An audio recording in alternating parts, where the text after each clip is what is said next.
Hello students, I am अनुभव शंकधार, your physics teacher. आप लोगों को आज दो टॉपिक्स हम करा रहे हैं आज के क्लास में।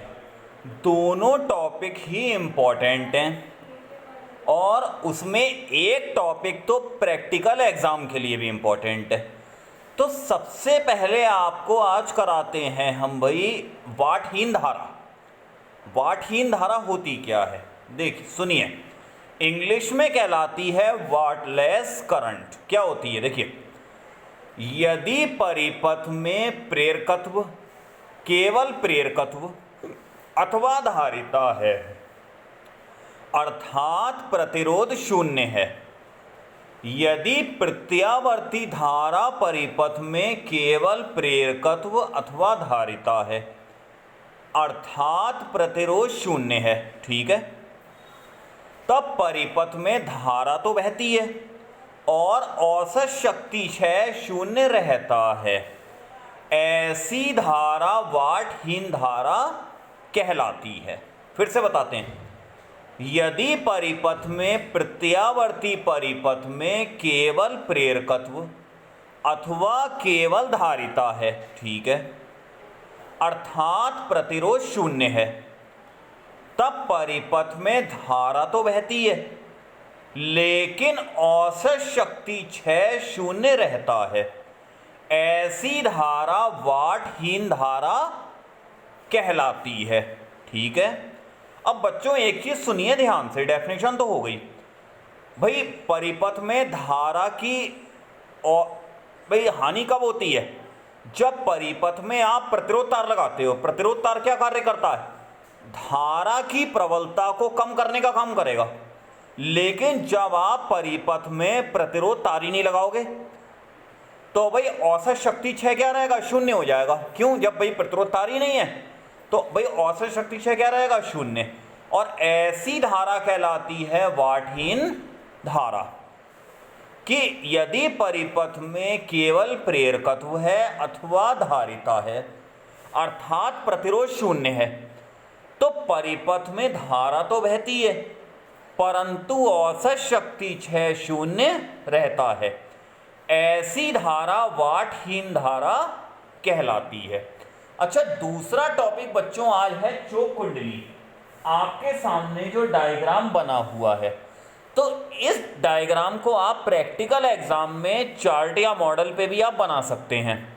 प्रैक्टिकल एग्जाम में आप चार्ट या मॉडल पे भी बना सकते हैं चोक कुंडली। चोक कुंडली होती क्या है, समझिए ध्यान से। क्या होती है चोक कुंडली? चोक कुंडली सबसे पहले तो भाई इंट्रोडक्शन होती क्या है, उसके बाद इसकी रचना कि भाई चोक कुंडली प्रत्यावर्ती धारा परिपथ में, प्रत्यावर्ती धारा परिपथ में धारा की प्रबलता को कम करने में एक ऐसी युक्ति है जिसमें वैद्युत ऊर्जा की हानि नगण्य होती है। इसका अर्थ हुआ कि चोक कुंडली प्रत्यावर्ती धारा परिपथ में धारा की प्रबलता को कम करने की एक ऐसी युक्ति है जिसमें वैद्युत ऊर्जा की हानि नगण्य होती है, ठीक है। इसका अर्थ हुआ कि भाई ये चोक कुंडली जो होती है वैद्युत ऊर्जा में धारा की प्रबलता को कम करने में काम आती है। इससे भाई अब इससे लाभ क्या है? आप कहोगे इससे लाभ क्या हुआ भाई कि हमने धारा की प्रबलता को कम कर दिया।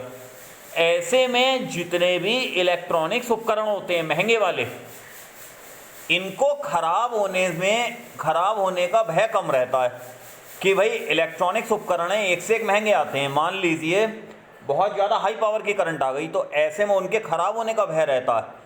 तो ये भाई एक प्रकार से सुरक्षा का कार्य करती है, ठीक है। अब आते हैं रचना पे।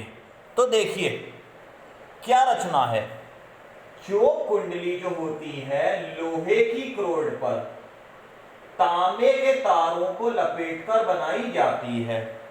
तांबे का तार मोटा लिया जाता है और तांबे के तारों के फेरों की संख्या ली जाती है बहुत ही अधिक।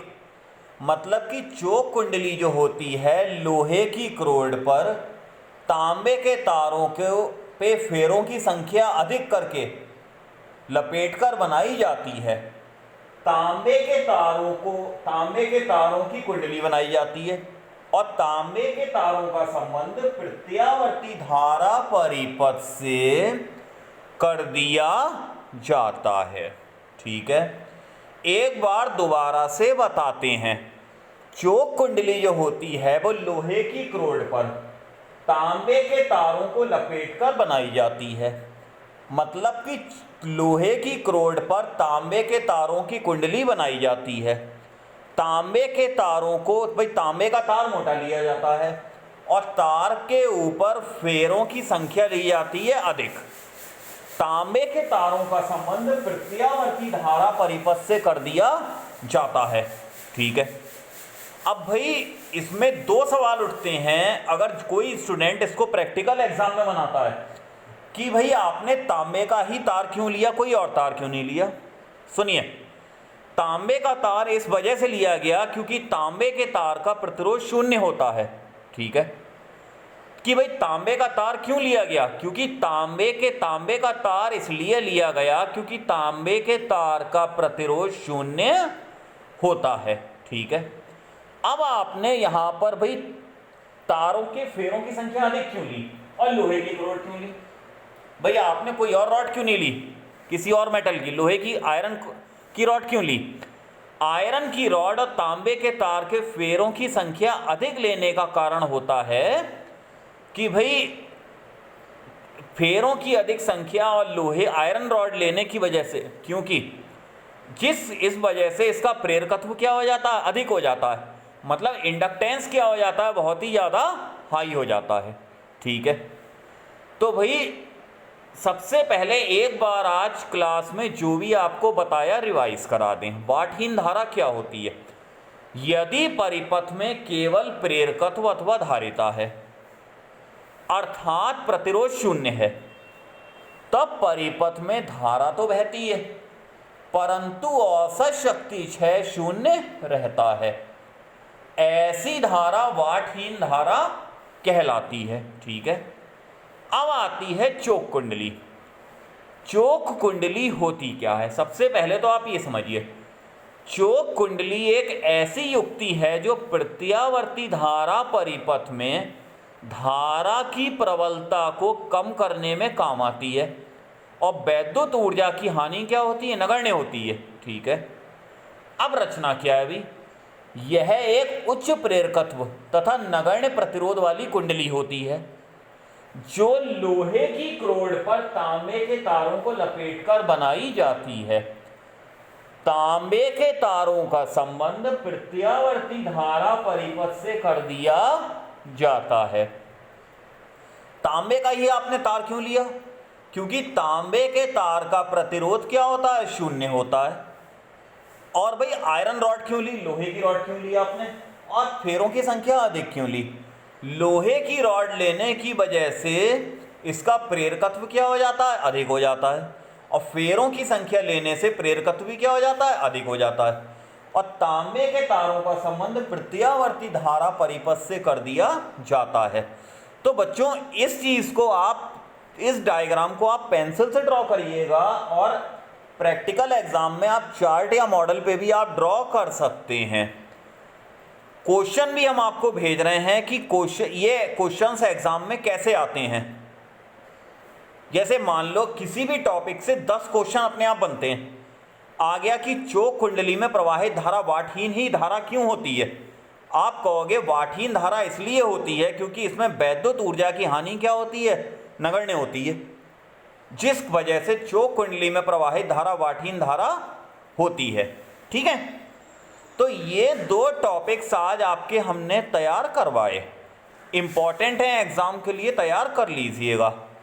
नेक्स्ट लेक्चर में आपको नया टॉपिक तैयार करवाएंगे। तो आज आपकी क्लास ओवर होती है। Thank you.